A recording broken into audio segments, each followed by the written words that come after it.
Students आज हम बात करेंगे स्केल एफ ग्राफ के ऊपर, यानी स्केल एफ ग्राफ की ज़रूरत हमें क्यों होती है और हम इसको किस तरह से यूज़ करते हैं। अब अगर आप देखें कि जिस तरह आप फिजिक्स की बात करते हैं उसके अंदर हम डिस्टेंस का एक जब ग्राफ ड्रॉ करते हैं उसके अंदर हमारे पास available data let suppose S for speed जिसको हम किलोमीटर के अंदर मेजर कर रहे हैं, और इसी तरह टी फॉर टाइम जो कि हम आवर्स के अंदर मेजर कर रहे हैं। अब लेट से एक गाड़ी है जो फर्स्ट आवर के अंदर यानी एक आवर के अंदर वो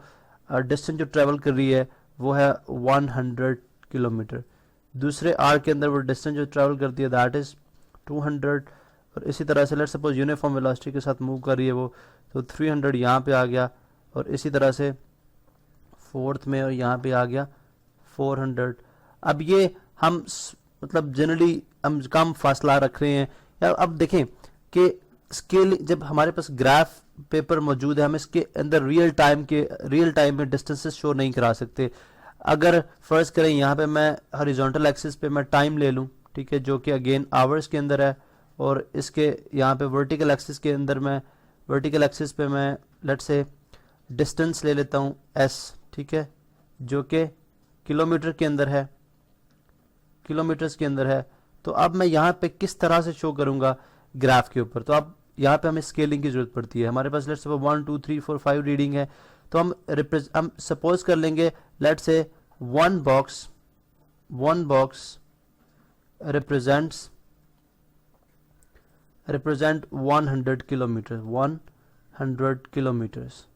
और इसी तरह अगर 2 बॉक्सेस होंगे तो इसका मतलब 200 किलोमीटर, 3 बॉक्सेस तक डिस्टेंस होगा तो 300 किलोमीटर, और इसी तरह अगर 3.5 होगा तो कितना हो जाएगा 350, इसी तरह क्वार्टर में हो जाएगा तो 300 जो है वो 25, और इस तरह से आप देखेंगे कि हम इस तरह से ग्राफ को रीड भी करते हैं और हम उससे रियल टाइम के अंदर डाटा जो है वो ड्राइव करते हैं। क्योंकि अगर आप देखें तो एक इस पेज का जो साइज है उसके ऊपर हम 400 किलोमीटर डिस्टेंसेस रियल टाइम के अंदर प्लॉट नहीं कर सकते, ठीक है। और इस तरह टाइम तो हमारे पास अभी 1 आवर 2 आवर की फॉर्म में तो हमने यहाँ पे लिख दिया। लेट्स सपोज कभी बहुत छोटी क्वांटिटीज भी होती हैं, जैसे अगर हम डायमीटर ऑफ या बल्कि साइज ऑफ बैक्टीरिया की बात कर लें, ठीक है, size of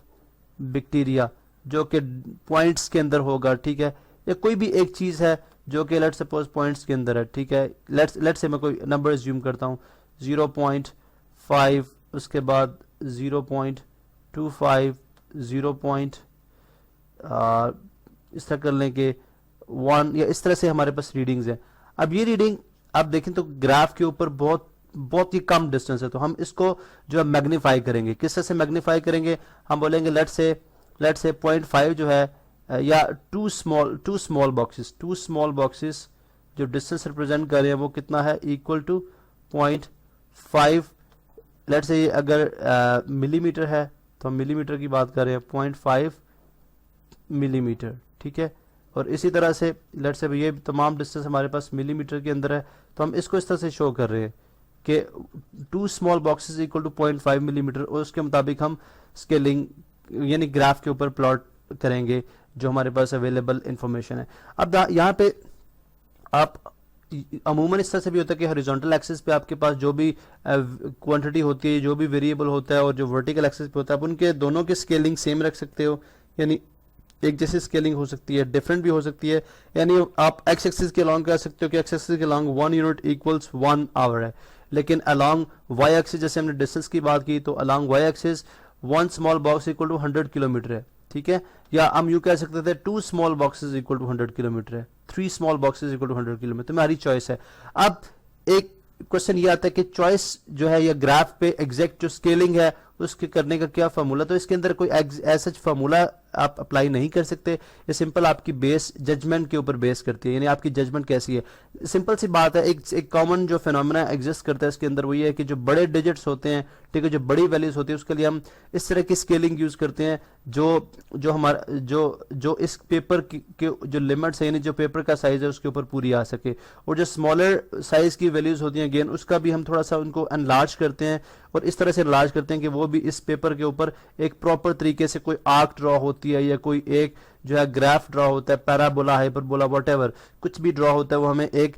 through naked eye clearly visible हो, ठीक है। बिकॉज अगर हम small values as it is plot कर देंगे तो इतनी स्मॉल होंगी कि उनको स्टडी करना या उनको एनालाइज करना, उनके अंदर जो चेंजेस आ रही हैं हम उसको प्रॉपर तरीके से स्टडी नहीं कर सकते। तो ये बेसिकली होता है स्केल ऑफ ग्राफ।